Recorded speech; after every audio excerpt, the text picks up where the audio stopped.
मित्रों नमस्कार। मैं ना सुनांचली कथा कहानी और उपन्यास के साथ पुनः उपस्थित हूँ। मित्रों, इस समय मैं वाचन कर रहा हूँ प्रेमचंद जी के लिखे गए उपन्यास गोदान का। अब तक मैं अपने वाचन के पिछले क्रम में उपन्यास गोदान के भाग 32 तक का वाचन कर चुका हूँ, जिसे आप मेरे चैनल कथा कहानी और उपन्यास पर जाकर सुन सकते हैं। मित्रों, आज लीजिए सुनिए उपन्यास गोदान के भाग 33 का वाचन मेरे अर्थात ना सुनांचली के स्वर में। डॉक्टर मेहता परीक्षक से परीक्षार्थी हो गए हैं। मालती से दूर रहकर उन्हें ऐसी शंका होने लगी है कि उसे खो न बैठे। कई महीनों से मालती उनके पास न आई थी और जब वह विकल होकर उसके घर गए तो मुलाकात न हुई। जिन दिनों रुद्रपाल और सरोज का प्रेम कांड चलता रहा, तब तो मालती उनकी सलाह लेने प्राय एक दो बार रोज आती थी, पर जब से दोनों इंग्लैंड चले गए थे, उसका आना जाना बंद हो गया। घर पर भी वह मुश्किल से मिलती। ऐसा मालूम होता था जैसे वह उनसे बचती है, जैसे बलपूर्वक अपने मन को उनकी ओर से हटा लेना चाहती है। जिस पुस्तक में वह इन दिनों लगे हुए थे, वह आगे बढ़ने से इनकार कर रही थी, जैसे उनका मनोयोग लुप्त हो गया हो। गृह प्रबंध में वह कभी बहुत कुशल न थे। सब मिलाकर 1,000 रुपए से अधिक महीने में कमा लेते थे, मगर बचत एक धेले की भी न होती थी। रोटी दाल खाने के सिवा और उनके हाथ कुछ न था। तकल्लुफ अगर कुछ था तो वह उनकी कार थी, जिसे वह खुद ड्राइव करते थे। कुछ रुपए किताबों में उड़ जाते थे, कुछ चंदे में, कुछ गरीब छात्रों की परवरिश में और अपने बाग की सजावट में, जिससे उन्हें इश्क सा था। तरह तरह के पौधों और वनस्पतियां विदेशों से महंगे दामों में मंगाना और उनको पालना, यही उनका मानसिक चटोरापन था, या इसे दिमागी अय्यासी कहें। मगर इधर कई महीनों से उस बगीचे की ओर से भी कुछ विरक्त से हो रहे थे और घर का इंतजाम और भी बदतर हो गया था। खाते दो फुलके और खर्च हो जाते 100 से ऊपर। अचकन पुरानी हो गई थी, मगर इसी पर उन्होंने कड़ाके का जाड़ा काट दिया। नई अचकन सिलवाने की तौफीक न हुई। कभी कभी बिना घी की दाल खाकर उठना पड़ता। कब घी का कनस्तर मंगाया था, इसकी उन्हें याद भी न थी। और महाराज से पूछे भी तो कैसे? वह समझेगा नहीं कि उस पर अविश्वास किया जा रहा है। आखिर एक दिन जब 3 निराशाओं के बाद चौथी बार मालती से मुलाकात हुई और उसने इनकी यह हालत देखी, तो उससे न रहा गया। बोली, तुम क्या अब की जाड़ा यूं ही काट दोगे? यह हचकन पहनते तुम्हें शर्म नहीं आती? मालती उनकी पत्नी न होकर भी इतने उनके समीप थी कि यह प्रश्न उसने उसी सहज भाव से किया जैसे अपने किसी आदमी से करती। मेहता ने बिना झेपे हुए कहा, क्या करूं मालती, पैसा तो बचता ही नहीं। मालती को अचरज हुआ, तुम 1,000 से ज्यादा कमाते हो और तुम्हारे पास अपने कपड़े बनवाने को भी पैसे नहीं। मेरी आमदनी कभी 400 से ज्यादा न थी, लेकिन मैं उसी में सारी गृहस्थी चलाती हूँ और बचा लेती हूँ। आखिर तुम क्या करते हो? मैं एक पैसा भी फालतू नहीं खर्च करता। मुझे कोई ऐसा शौक भी नहीं है। अच्छा, मुझसे रुपए ले जाओ और एक जोड़ी अचकन बनवा लो। मेहता ने लज्जित होकर कहा, अब की बनवा लूंगा, सच कहता हूं। अब आप यहां आए तो आदमी बनकर आए। यह तो बड़ी कड़ी शर्त है। कड़ी सही, तुम जैसों के साथ बिना कड़ाई किए काम नहीं चलता। मगर वहां तो संदूक खाली था और किसी दुकान पर बेपैसे जाने का साहस न पड़ता था। मालती के घर जाएं तो कौन मुंह लेकर, दिल में तड़प तड़प कर रह जाते थे। एक दिन नई विपत्ति आ पड़ी। इधर कई महीने से मकान का किराया नहीं दिया था। 75 रुपए माहवार बढ़ते जाते थे। मकान मालिक ने जब बहुत तकाजे करने पर भी रुपए वसूल न कर पाए तो नोटिस दे दी। मगर नोटिस रुपए गढ़ने का कोई जंतर तो है नहीं। नोटिस की तारीख निकल गई और रुपए न पहुंचे। तब मकान मालिक ने मजबूर होकर नालिश कर दी। वह जानता था मेहता जी बड़े सज्जन और परोपकारी पुरुष हैं, लेकिन इससे ज्यादा भलमनसी वह क्या करता कि 6 महीने सब्र किए बैठा रहा। मेहता ने किसी तरह की पैरवी न की। एक तरफा डिग्री हो गई। मकान मालिक ने तुरंत डिग्री जारी कराई और कुर्क अमीन मेहता साहब के पास पूर्व सूचना देने आया, क्योंकि उसका लड़का यूनिवर्सिटी में पढ़ता था और उसे मेहता कुछ वजीफा भी देते थे। संयोग से उस वक्त मालती भी बैठी थी। बोली, कैसी कुर्की है, किस बात की? अमीन ने कहा, वही किराए की डिग्री जो हुई थी। मैंने कहा हुजूर को इतला दे दो, 400-500 का मामला है, कौन सी बड़ी रकम है, 10 दिन में भी रुपए दे दीजिए तो कोई हरज नहीं। मैं महाजन को 10 दिन तक उलझाए रहूंगा। जब अमीन चला गया तो मालती ने तिरस्कार भरे स्वर में पूछा, अब यहां तक नौबत पहुंच गई? मुझे आश्चर्य होता है कि तुम इतने मोटे मोटे ग्रंथ कैसे लिखते हो। मकान का किराया 6-6 महीने से बाकी पड़ा है और तुम्हें खबर नहीं?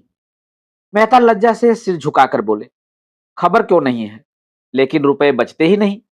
मैं एक पैसा भी व्यर्थ खर्च नहीं करता।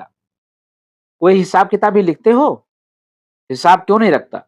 जो कुछ पाता हूं वह सब दर्ज करता जाता हूं, नहीं इनकम टैक्स वाले जिंदा न छोड़े। और जो कुछ खर्च करते हो वह, उसका तो कोई हिसाब नहीं रखता। क्यों? कौन लिखे, बोझ सा लगता है। और यह पोथे कैसे लिख डालते हो? उसमें तो विशेष कुछ नहीं करना पड़ता, कलम लेकर बैठ जाता हूं। हर वक्त खर्च का खाता तो खोलकर नहीं बैठता। तो रुपए कैसे अदा करोगे? किसी से कर्ज ले लूंगा, तुम्हारे पास हो तो दे दो। मैं तो एक शर्त पर दे सकती हूँ, तुम्हारी आमदनी सब मेरे हाथों में आए और खर्च भी मेरे हाथों में हो। मेहता प्रसन्न होकर बोले, वाह, अगर यह भार ले लो तो क्या कहना, मुसलों ढोल बजाऊं। मालती ने डिग्री के रुपए चुका दिए और दूसरे ही दिन मेहता को वह बंगला खाली करने पर मजबूर किया।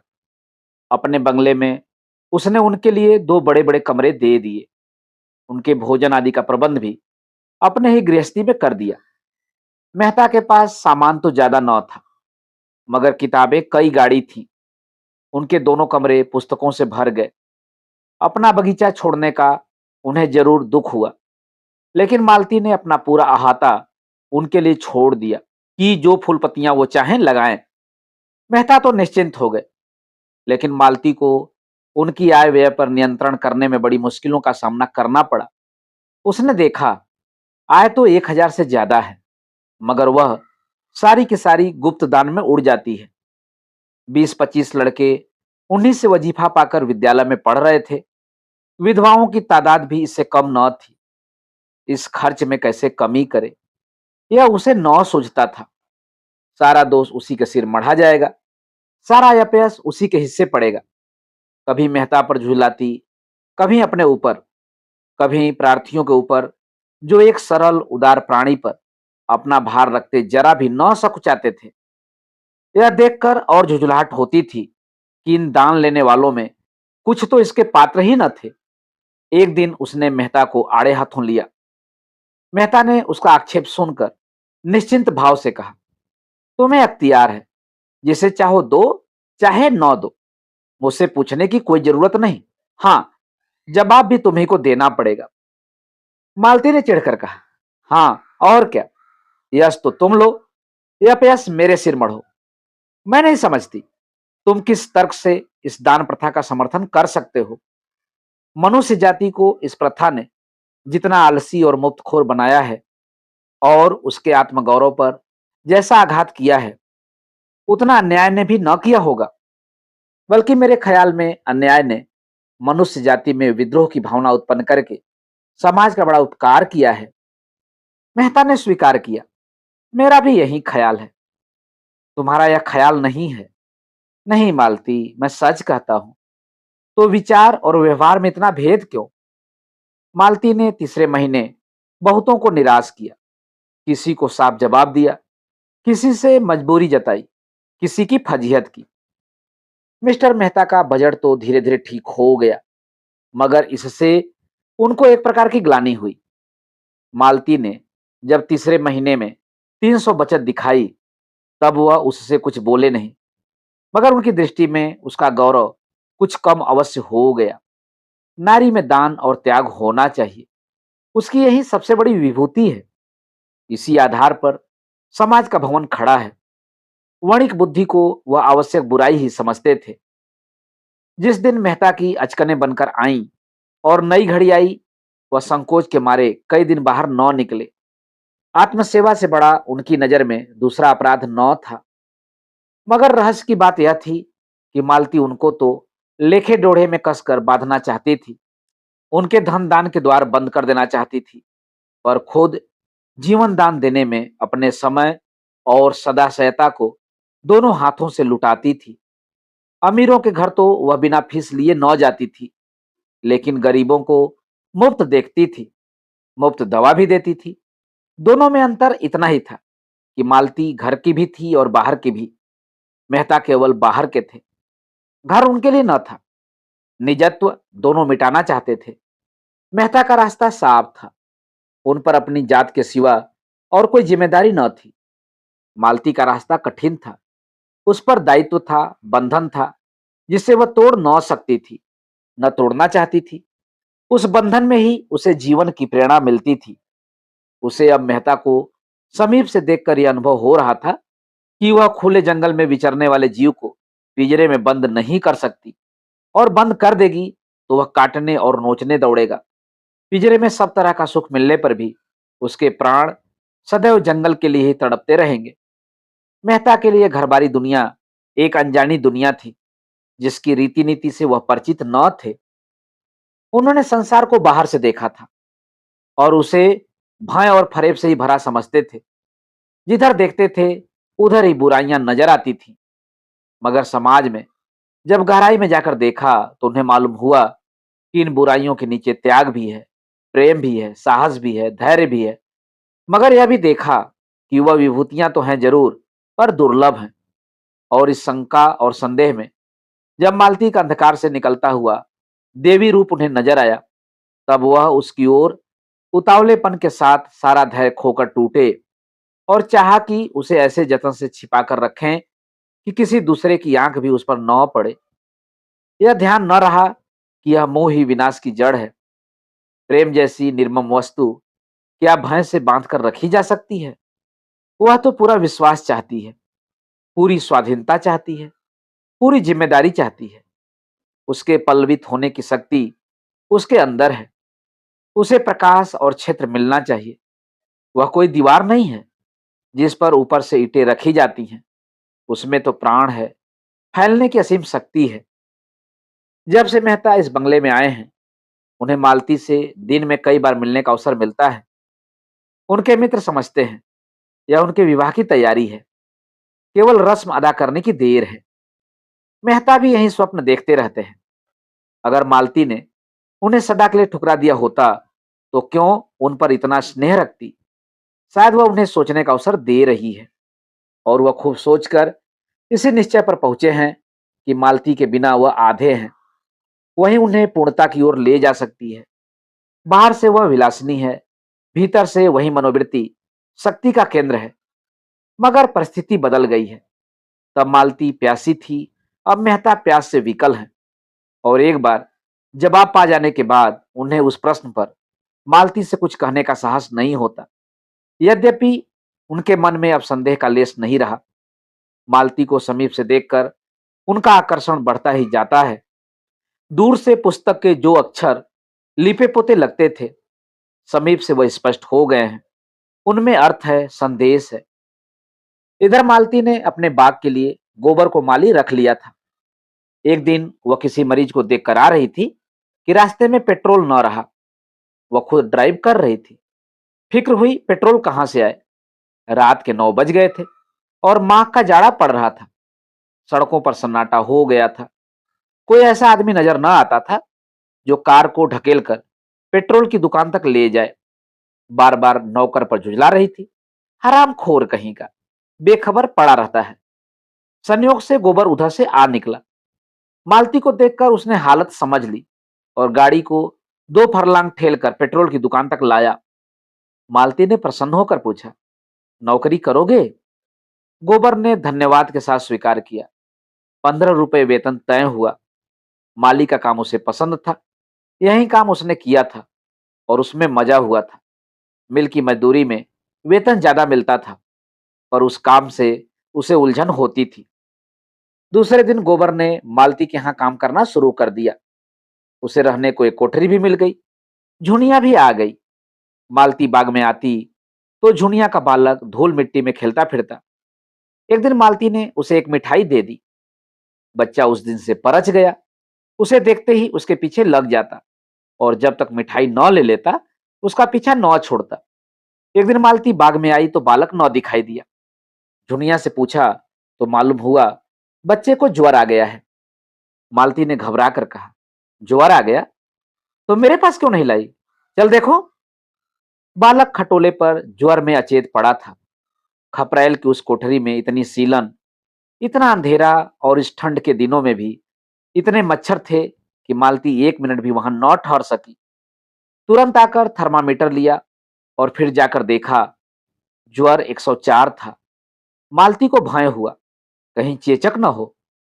बच्चे को अभी तक टीका नहीं लगा था और अगर इस सीलन भरी कोठरी में रहा तो भय था कहीं ज्वर और न बढ़ जाए। सहसा बालक ने आंखें खोल दी और मालती को खड़ी पाकर करुण नेत्रों से उसकी ओर देखा और उसकी गोद के लिए हाथ फैलाए। मालती ने उसे गोद में उठा लिया और थपकियां देने लगी। बालक मालती की गोद में आकर जैसे किसी बड़े सुख का अनुभव करने लगा। अपनी जलती हुई उंगलियों से उसके गले की मोतियों की माला पकड़कर अपनी ओर खींचने लगा। मालती ने नेकलेस उतारकर उसके गले में डाल दी। बालक की स्वार्थी प्रकृति इस दशा में भी सजग थी। नेकलेस पाकर अब उसे मालती की गोद में रहने की कोई ऐसी जरूरत न रही। यहां उसके छिन जाने का भय था। झुनिया की गोद इस समय ज्यादा सुरक्षित थी। मालती ने खिले हुए मन से कहा, बड़ा चालाक है, चीज लेकर कैसा भागा। झुनिया ने कहा, दे दो बेटा, मेम साहब का है। बालक ने हार को दोनों हाथों से पकड़ लिया और मां की ओर रोष से देखा। मालती बोली, तुम पहने रहो बच्चा, मैं मांगती नहीं हूं। उसी वक्त बंगले में आकर उसने अपना बैठक का कमरा खाली कर दिया और उसी वक्त झुनिया उस नए कमरे में डट गई। मंगल ने उस स्वर्ग को कौतूहल भरी आंखों से देखा। छत में पंखा था, रंगीन बल्ब थे, दीवारों पर तस्वीरें थी। देर तक उन चीजों को टकटकी लगाए देखता रहा। मालती ने बड़े प्यार से पुकारा, मंगल। मंगल ने मुस्कुराकर उसकी ओर देखा, जैसे कह रहा हो, आज तो हंसा नहीं जाता मेम साहब, क्या करूं, आपसे कुछ हो सके तो कीजिए। मालती ने झुनिया को बहुत सी बातें समझाई और चलते चलते पूछा, तेरे घर में कोई दूसरी औरत हो तो गोबर से कह दे, 2-4 दिन के लिए बुला लावे, मुझे चेचक का डर है। कितनी दूर है तेरा घर? झुनिया ने अपने गांव का नाम और घर का पता बताया। अंदाज से 18-20 कोस होंगे। मालती को बेलारी याद था। बोली, वही गांव तो नहीं जिसके पश्चिम तरफ आधा मील पर नदी है? हाँ हाँ मेम साहब, वही गांव है। आपको कैसे मालूम? एक बार हम लोग उस गांव में गए थे, होरी के घर ठहरे थे। तू उसे जानती है? वह तो मेरे ससुर है मेम साहब, मेरी सास भी मिली होंगी। हाँ हाँ, बड़ी समझदार औरत मालूम होती थी, मुझसे खूब बातें करती रही। तो गोबर को भेज दे, अपने माँ को बुला लाए। वह उन्हें बुलाने नहीं जाएंगे। क्यों? कुछ ऐसा ही कारण है। झुनिया को अपने घर का चौका बर्तन, झाड़ू बुहाई, रोटी पानी सभी कुछ करना पड़ता। दिन को तो दोनों चना चबेना खाकर रह जाते। रात को जब मालती आ जाती तो झुनिया अपना खाना पकाती और मालती बच्चे के पास बैठती। वह बार बार चाहती कि बच्चे के पास बैठे, लेकिन मालती उसे न आने देती। रात को बच्चे का ज्वर तेज हो जाता और वह बेचैन होकर दोनों हाथ ऊपर उठा लेता। मालती उसे गोद में लेकर घंटों कमरे में टहलती। चौथे दिन उसे चेचक निकल आई। मालती ने सारे घर को टीका लगाया, खुद को टीका लगवाया, मेहता को भी लगाया। गोबर, झुनिया, महाराज कोई न बचा। पहले दिन तो दाने छोटे थे और अलग अलग थे, जान पड़ता था छोटी माता है। दूसरे दिन दाने जैसे खिल उठे और अंगूर के दानों के बराबर हो गए और फिर कई कई दाने मिलकर बड़े बड़े आंवले जैसे हो गए। मंगल जलन और खुजली और पीड़ा से बेचैन होकर करुण स्वर में कराहता और दीन असहाय नेत्रों से मालती की ओर देखता। उसका कराहना भी प्राणों का सा था और दृष्टि में भी प्रौणता थी। जैसे वह एकाएक जवान हो गया हो। इस असहाय वेदना ने मानो उसके अबोध शिशुपन को मिटा डाला हो। उसकी शिशु बुद्धि मानो सज्ञान होकर समझ रही थी कि मालती ही के जतन से वो अच्छा हो सकता है। मालती ज्यों ही किसी काम से चली जाती वह रोने लगता। मालती के आते ही चुप हो जाता। रात को उसकी बेचैनी बढ़ जाती और मालती को प्रायः सारी रात बैठना पड़ जाता। मगर वह न कभी झुझलाती न चिढ़ती। हाँ, जुनिया पर उसे कभी कभी अवश्य क्रोध आता, क्योंकि वह ज्ञान के कारण जो न करना चाहिए वह कर बैठती। गोबर और झुनिया दोनों की आस्था झाड़ फूक में अधिक थी, पर यहाँ उसको कोई अवसर न मिलता। उस पर झुनिया दो बच्चों की मां होकर बच्चे का पालन न करना जानती थी। मंगल दिख करता तो उसे डांटती कोसती। जरा सा भी अवकाश पाती तो जमीन पर सो जाती और सवेरे से पहले न उठती। और गोबर तो उस कमरे में आते जैसे डरता था। मालती वहां बैठी है, कैसे जाए। झुनिया से बच्चे का हाल हवाल पूछ लेता और खाकर पड़ रहता। उस चोट के बाद वह पूरा स्वस्थ न हो पाया था। थोड़ा सा काम करके भी थक जाता था। उन दिनों जब झुनिया घास बेचती थी और वह आराम से पड़ा रहता था, तो वह कुछ हरा हो गया था। मगर इधर कई महीने बोझ ढोने और चूने गारे का काम करने से उसकी दशा गिर गई थी। उस पर यहाँ बहुत काम था। सारे बाग को पानी निकालकर सींचना, क्यारियों को गोड़ना, घास छिलना, गायों को चारा पानी देना और दुहना। और जो मालिक इतना दयालु हो, उसके काम में कामचोरी कैसे करे। यह एहसान उसे एक क्षण भी आराम से न बैठने देता। और जब मेहता खुद खुरपी लेकर घंटों बाग में काम करते हों, तो वह कैसे आराम करता। वह खुद सूखता जाता था और बाग हरा हो रहा था। मिस्टर मेहता को भी बालक से स्नेह हो गया था। एक दिन मालती ने उसे गोद में लेकर उनकी मूछें उखड़वा दी थी। दुष्ट ने मूछों को ऐसा पकड़ा था कि समूली उखाड़ लेगा। मेहता की आंखों में आंसू भर आए थे। मेहता ने बिगड़ कर कहा था, बड़ा शैतान लौंडा है। मालती ने उन्हें डांटा था, तो मूछें साफ क्यों नहीं कर लेते। मेरी मूछें मुझे प्राणों से प्रिय हैं। अब की पकड़ लेगा तो उखाड़ कर ही छोड़ेगा, तो मैं इसके कान भी उखाड़ लूंगा। मंगल को उनकी मूछें उखाड़ने में कोई खास मजा आया था। वह खूब खिलखिलाकर हंस रहा था और मूछों को और जोर से खींचा था। मगर मेहता को भी शायद मूछें उखड़वाने में मजा आया था, क्योंकि वह प्रायः 2-3 बार रोज उससे अपने मूछों की रस्साकसी करा लिया करते थे। इधर जब से मंगल को चेचक निकल आई थी, मेहता को भी बड़ी चिंता हो गई थी।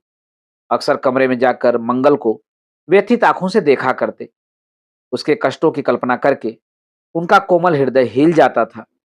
उनके दौड़ धूप से वह अच्छा हो जाता तो पृथ्वी के उस छोर तक दौड़ लगाते। रुपए खर्च करने से अच्छा होता तो चाहे भीख ही मांगना पड़ता, वह उसे अच्छा करके ही रहते। लेकिन यहाँ कोई बस न था। उसे छूते ही उनके हाथ कांपते थे, कहीं उसके आंवले न टूट जाएं।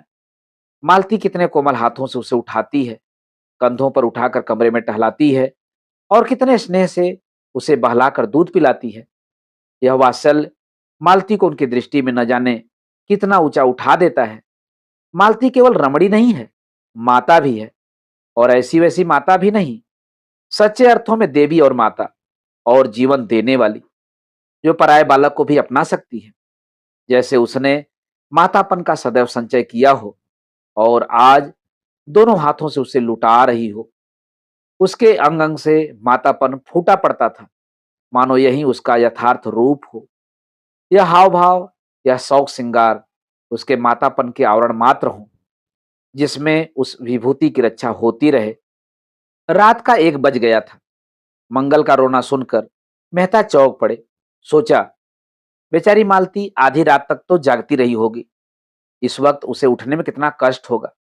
अगर द्वार खुला हो तो मैं ही बच्चे को चुप करा दूं। तुरंत उठकर उस कमरे के द्वार पर आए और शीशे से अंदर झांका। मालती बच्चे को गोद में लिए बैठी थी और बच्चा अनायास ही रो रहा था। शायद उसने कोई स्वप्न देखा था या और किसी वजह से डर गया था। मालती चुमकारती थी, थपकती थी, तस्वीरें दिखाती थी, गोद में लेकर टहलती थी, पर बच्चा चुप होने का नाम न लेता था।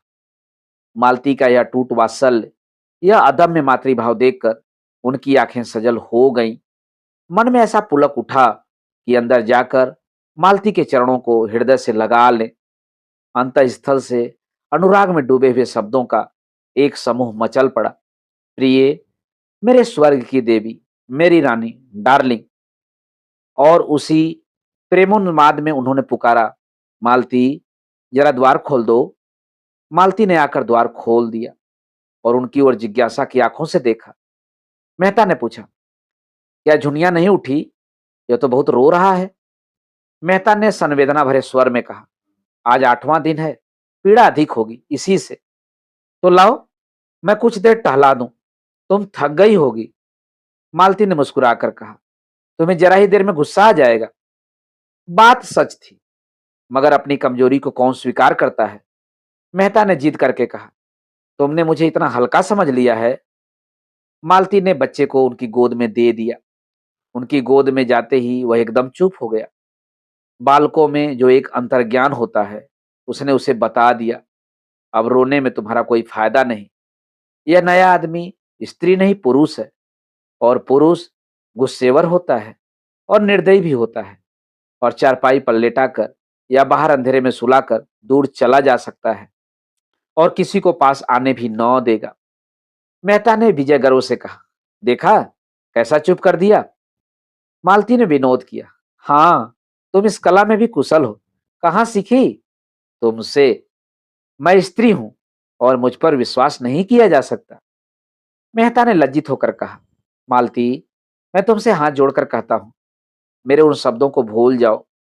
इन कई महीनों में कितना पछताया हूं, कितना लज्जित हुआ हूं, कितना दुखी हुआ हूं, शायद तुम इसका अंदाज न कर सको। मालती ने सरल भाव से कहा, मैं तो भूल गई, सच कहती हूँ। मुझे कैसे विश्वास आए? उसका प्रमाण यही है कि हम दोनों एक ही घर में रहते हैं, एक साथ खाते हैं, हंसते हैं, बोलते हैं। क्या मुझे कुछ याचना करने की अनुमति न दोगी? उन्होंने मंगल को खाट पर लिटा दिया, जहां वह दुबक कर सो रहा, और मालती की ओर प्रार्थी आंखों से देखा, जैसे उसकी अनुमति पर उनका सब कुछ टिका हुआ हो। मालती ने आद्र होकर कहा, तुम जानते हो, तुमसे ज्यादा निकट संसार में मेरा कोई दूसरा नहीं। मैंने बहुत दिन हुए अपने को तुम्हारे चरणों पर समर्पित कर दिया। तुम मेरे पथ प्रदर्शक हो, मेरे देवता हो, मेरे गुरु हो। तुम्हें मुझसे कुछ याचना करने की जरूरत नहीं, मुझे केवल संकेत कर देने की जरूरत है। जब तक मुझे तुम्हारे दर्शन न हुए थे और मैंने तुम्हें पहचाना न था, भोग और आत्मसेवा ही मेरे जीवन का इष्ट था। तुमने आकर उसे प्रेरणा दी, स्थिरता दी। मैं तुम्हारे एहसान कभी नहीं भूल सकती। मैंने नदी की तट वाली तुम्हारी बातें गांठ बांध ली। दुख यही हुआ कि तुमने भी मुझे वही समझा जो कोई दूसरा पुरुष समझता, जिसकी मुझे तुमसे आशा न थी। उसका दायित्व मेरे ऊपर है, यह मैं जानती हूँ, लेकिन तुम्हारा अमूल्य प्रेम पाकर भी मैं वहीं बनी रहूंगी। ऐसा समझकर तुमने मेरे साथ अन्याय किया। मैं इस समय कितने गर्व का अनुभव कर रही हूँ, यह तुम नहीं समझ सकते। तुम्हारा प्रेम और विश्वास पाकर अब मेरे लिए कुछ भी शेष नहीं रह गया। यह वरदान मेरे जीवन को सार्थक कर देने के लिए काफी है। यह मेरी पूर्णता है। यह कहते कहते मालती के मन में ऐसा अनुराग उठा कि मेहता के सीने से लिपट जाए। भीतर की भावनाएं बाहर आकर मानो सत्य हो गई थी। उसका रोम रोम पुलकित हो उठा। जिस आनंद को उसने दुर्लभ समझ रखा था, वह इतना सुलभ, इतना समीप है। और हृदय का वह आह्लाद मुख पर आकर उसे ऐसी शोभा देने लगा कि मेहता को उसमें देवत्व की आभा दिखी। यह नारी है, या मंगल की, पवित्रता की और त्याग की प्रतिमा। उसी वक्त झुनिया जागकर उठ बैठी और मेहता अपने कमरे में चले गए। और फिर 2 सप्ताह तक मालती से कुछ बातचीत करने का अवसर उन्हें न मिला। मालती कभी उनसे एकांत में न मिलती। मालती के वह शब्द उनके हृदय में गूंजते रहते। उनमें कितनी सांत्वना थी, कितनी विनय थी, कितना नशा था। 2 सप्ताह में मंगल अच्छा हो गया। हाँ, मुंह पर चेचक के दाग न भर सके। उस दिन मालती ने आसपास के लड़कों को भरपेट मिठाई खिलाई और जो मनौतियां कर रखी थी वह भी पूरी की। इस त्याग के जीवन में कितना आनंद है, इसका अब उसे अनुभव हो रहा था। झुनिया और गोबर का हर्ष मानो उसके भीतर प्रतिबिंबित हो रहा था। दूसरों के कष्ट निवारण में उसने जिस सुख और उल्लास का अनुभव किया, वह कभी भोग विलास के जीवन में न किया था। वह लालसा अब उन फूलों की भांति क्षीण हो गई थी जिसमें फल लग रहे हों। अब वह उस दर्जे से आगे निकल चुकी थी जब मनुष्य स्थूल आनंद को परम सुख मानता है। यह आनंद अब उसे तुच्छ पतन की ओर ले जाने वाला कुछ हल्का बल्कि विभत्स सा लगता था। उसे बड़े बंगले में रहने का क्या आनंद, जब उसके आसपास के मिट्टी के झोपड़े मानो विलाप कर रहे हों। कार पर चढ़कर अब उसे गर्व नहीं होता। मंगल जैसे अबोध बालक ने उसके जीवन में कितना प्रकाश डाल दिया, उसके सामने सच्चे आनंद का द्वार सा खोल दिया। एक दिन मेहता के सिर में जोर का दर्द हो रहा था। वो आंखें बंद किए चारपाई पर पड़े तड़प रहे थे कि मालती ने आकर उनके सिर पर हाथ रखकर पूछा, कब से यह दर्द हो रहा है? मेहता को ऐसा जान पड़ा, उन कोमल हाथों ने जैसे सारा दर्द खींच लिया। उठकर बैठ गए और बोले, दर्द तो दोपहर से ही हो रहा था, और ऐसा सिर दर्द मुझे आज तक नहीं हुआ था, मगर तुम्हारे हाथ रखते ही सिर ऐसा हल्का हो गया है मानो दर्द था ही नहीं। तुम्हारे हाथों में यह सिद्धि है। मालती ने उन्हें कोई दवा लाकर खाने को दे दी और आराम से लेट रहने की ताकीद करके तुरंत कमरे से निकल जाने को हुई। मेहता ने आग्रह करके कहा, जरा 2 मिनट बैठोगी नहीं? मालती ने द्वार पर से पीछे फिर कर कहा, इस वक्त बातें करोगे तो शायद फिर दर्द होने लगे। आराम से लेटे रहो। आजकल मैं तुम्हें हमेशा कुछ न कुछ पढ़ते या लिखते देखती हूँ। 2-4 दिन लिखना पढ़ना छोड़ दो। तुम 1 मिनट बैठोगी नहीं? मुझे एक मरीज को देखने जाना है। अच्छी बात है, जाओ। मेहता के मुख पर कुछ ऐसी उदासी छा गई कि मालती लौट पड़ी और सामने आकर बोली, अच्छा, कहो क्या कहते हो? मेहता ने वेमन होकर कहा, कोई खास बात नहीं है। यही कह रहा था, कितनी रात गए, किस मरीज को देखने जाओगी? वही राय साहब की लड़की है। उसकी हालत बहुत खराब हो गई थी, अब कुछ संभल गई है। उसके जाते ही मेहता फिर लेट रहे। कुछ समझ में नहीं आया कि मालती के हाथ रखते ही दर्द क्यों शांत हो गया। अवश्य ही उसमें कोई सिद्धि है, और यह उसकी तपस्या का, उसकी कर्मण्य मानवता का ही वरदान है। मालती नारीत्व के उस ऊंचे आदर्श पर पहुंच गई थी जहां वह प्रकाश के एक नक्षत्र सी नजर आती थी। अब वह प्रेम की वस्तु नहीं, श्रद्धा की वस्तु थी। अब वह दुर्लभ हो गई थी, और दुर्लभता मनस्वी आत्माओं के लिए उद्योग का मंत्र है। मेहता प्रेम में जिस सुख की कल्पना कर रहे थे, उसे श्रद्धा ने और भी गहरा और भी स्फूर्तिमय बना दिया। प्रेम में कुछ मान भी होता है, कुछ ममत्व भी। श्रद्धा तो अपने को मिटा डालती है और अपने मिट जाने को ही अपना इष्ट बना लेती है। प्रेम अधिकार करना चाहता है, जो कुछ देता है उसके बदले में कुछ चाहता भी है। श्रद्धा का चरम आनंद अपना समर्पण है, जिसमें अहमन्यता का ध्वंस हो जाता है। मेहता का बृहत ग्रंथ समाप्त हो गया था, जिसे वह 3 साल से लिख रहे थे और जिसमें उन्होंने संसार के सभी दर्शन तत्वों का समन्वय किया था। यह ग्रंथ उन्होंने मालती को समर्पित किया, और जिस दिन उसकी प्रतियां इंग्लैंड से आईं और उन्होंने एक प्रति मालती को भेंट की, वह उसे अपने नाम से समर्पित देखकर विस्मित भी हुई और दुखी भी। उसने कहा, यह तुमने क्या किया? मैं तो अपने को इस योग्य नहीं समझती। मेहता ने गर्व के साथ कहा, लेकिन मैं तो समझता हूं, यह तो कोई चीज नहीं। मेरे तो अगर 100 प्राण होते तो वह तुम्हारे चरणों पर न्यौछावर कर देता। मुझ पर, जिसने स्वार्थ सेवा के सिवा कुछ जाना ही नहीं? तुम्हारे त्याग का टुकड़ा भी मैं पा जाता तो अपने को धन्य समझता। तुम देवी हो, पत्थर की। इतना और क्यों नहीं कहते? त्याग की, मंगल की, पवित्रता की। तब तुमने मुझे खूब समझा। मैं और त्याग, मैं तुमसे सच कहती हूँ, सेवा या त्याग का भाव कभी मेरे मन में नहीं आया। जो कुछ करती हूँ प्रत्यक्ष या अप्रत्यक्ष स्वार्थ के लिए करती हूँ। मैं गाती इसलिए नहीं कि त्याग करती हूँ, या अपने गीतों से दुखी आत्माओं को सांत्वना देती हूँ, बल्कि केवल इसलिए कि उससे मेरा मन प्रसन्न होता है। इसी तरह दवा दारू भी गरीबों को दे देती हूँ, केवल अपने मन को प्रसन्न करने के लिए। शायद मन का अहंकार इसमें सुख मानता है, तो मुझे खामख्वा देवी बनाए डालते हो। अब तो इतनी कसर रह गई है कि धूप दीप लेकर मेरी पूजा करो। मेहता ने कातर स्वर में कहा, वह तो मैं बरसों से कर रहा हूं मालती, और उस वक्त तक करता जाऊंगा जब तक वरदान न मिलेगा। मालती ने चुटकी ली, तो वरदान पा जाने के बाद शायद देवी को मंदिर से निकाल फेंको। मेहता संभल कर बोले, तब तो मेरी अलग सत्ता ही न रहेगी, उपासक उपास्य में लय हो जाएगा। मालती ने गंभीर होकर कहा, नहीं मेहता, मैं महीनों से इस प्रश्न पर विचार कर रही हूँ और अंत में मैंने यह तय किया है कि मित्र बनकर रहना स्त्री पुरुष बनकर रहने से कहीं सुखकर है। तुम मुझसे प्रेम करते हो, मुझ पर विश्वास करते हो और मुझे भरोसा है कि आज अवसर आ पड़े तो तुम मेरी रक्षा प्राणों से करोगे। तुम में मैंने अपना पथ प्रदर्शक ही नहीं, अपना रक्षक भी पाया है। मैं भी तुमसे प्रेम करती हूँ, तुम पर विश्वास करती हूँ और तुम्हारे लिए कोई ऐसा त्याग नहीं है जो मैं न कर सकूं।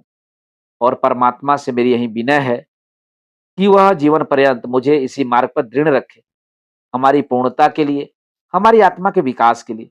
और क्या चाहिए? अपनी छोटी सी गृहस्थी बनाकर, हमारी आत्माओं को छोटे से पिंजड़े में बंद करके, अपने दुख सुख को अपने तक ही रखकर, क्या हम असीम के निकट पहुंच सकते हैं? वह तो हमारे मार्ग में बाधा ही डालेगा। कुछ बिरले प्राणी ऐसे भी हैं जो पैरों में यह बेड़ियां डालकर भी विकास के पथ पर चल सकते हैं और चल रहे हैं। यह भी जानती हूँ कि पूर्णता के लिए पारिवारिक प्रेम और त्याग और बलिदान का बहुत बड़ा महत्व है। लेकिन मैं अपनी आत्मा को उतना दृढ़ नहीं पाती। जब तक ममत्व नहीं है, अपनापन नहीं है, तब तक जीवन का मोह नहीं, स्वार्थ का जोर नहीं। जिस दिन मन में मोह आसक्त हुआ और हम बंधन में पड़े, उस क्षण हमारा मानवता का क्षेत्र सिकुड़ जाएगा। नई नई जिम्मेदारियां आ जाएंगी और हमारी सारी शक्ति उन्हीं को पूरा करने में लगने लगेगी। तुम्हारे जैसे विचारवान, प्रतिभाशाली मनुष्य की आत्मा को मैं इस कारागार में बंद नहीं करना चाहती। अभी तक तुम्हारा जीवन यज्ञ था, जिसमें स्वार्थ के लिए बहुत थोड़ा स्थान था। मैं उसको नीचे की ओर न ले जाऊंगी। संसार को तुम जैसे साधकों की जरूरत है, जो अपनेपन को इतना फैला दें कि सारा संसार अपना हो जाए। संसार में अन्याय की, आतंक की, भय की दुहाई मची हुई है। अंधविश्वास का, कपट धर्म का, स्वार्थ का प्रकोप छाया हुआ है। तुमने वह आर्त पुकार सुनी है। तुम भी न सुनोगे तो सुनने वाले कहाँ से आएंगे? और असत्य प्राणियों की तरह तुम भी उसकी ओर से अपने कान नहीं बंद कर सकते। तुम्हें वह जीवन भार हो जाएगा। अपनी विद्या और बुद्धि को, अपनी जागी हुई मानवता को और भी उत्साह और जोर के साथ उसी रास्ते पर ले जाओ। मैं भी तुम्हारे पीछे पीछे चलूंगी। अपने जीवन के साथ मेरा जीवन भी सार्थक कर दो। मेरा तुमसे यही आग्रह है। अगर तुम्हारा मन सांसारिकता की ओर लपकता है, तभी मैं अपने को काबू में रखते हुए तुम्हें उधर से हटाऊंगी और ईश्वर न करे कि मैं असफल हो जाऊं। लेकिन तब मैं तुम्हारा साथ दो बूंद आंसू गिराकर छोड़ दूंगी और कह नहीं सकती मेरा क्या अंत होगा, किस घाट लगूंगी। पर चाहे वह कोई घाट हो, इस बंधन का घाट ना होगा। बोलो, मुझे क्या आदेश देते हो? मेहता सिर झुकाए सुनते रहे। एक एक शब्द मानो उनके भीतर की आंखें इस तरह खोले देता था जैसी अब तक कभी न खुली थी। वह भावनाएं जो अब तक उनके सामने स्वप्न चित्रों की तरह आई थी, अब जीवन सत्य बनकर स्पंदित हो गई थी। वह अपने रोम रोम में प्रकाश और उत्कर्ष का अनुभव कर रहे थे। जीवन के महान संकल्पों के सम्मुख हमारा बालपन हमारी आंखों में फिर जाता है। मेहता की आंखों में मधुर बाल स्मृतियां सजीव हो उठी, जब वह अपने विधवा माता की गोद में बैठकर महान सुख का अनुभव किया करते थे। कहाँ है वह माता? आए और देखे अपने बालक की इस सुकृति को। मुझे आशीर्वाद दो। तुम्हारा वह जिद्दी बालक आज एक नया जन्म ले रहा है। उन्होंने मालती के चरण दोनों हाथों से पकड़ लिए और कांपते हुए स्वर में बोले, तुम्हारा आदेश स्वीकार है मालती। और दोनों एकांत होकर प्रगाढ़ आलिंगन में बंध गए। दोनों की आंखों से आंसुओं की धारा बह रही थी। मित्रों, अभी आप सुन रहे थे उपन्यास गोदान के भाग 33 का वाचन मेरे अर्थात नासुरांचली के स्वर में। मित्रों, उपन्यास गोदान के आगे के भागों का वाचन आप मेरे वाचन के अगले क्रम में सुन सकते हैं। तो जुड़े रहिए कथा कहानी और उपन्यास के साथ। धन्यवाद। नमस्कार।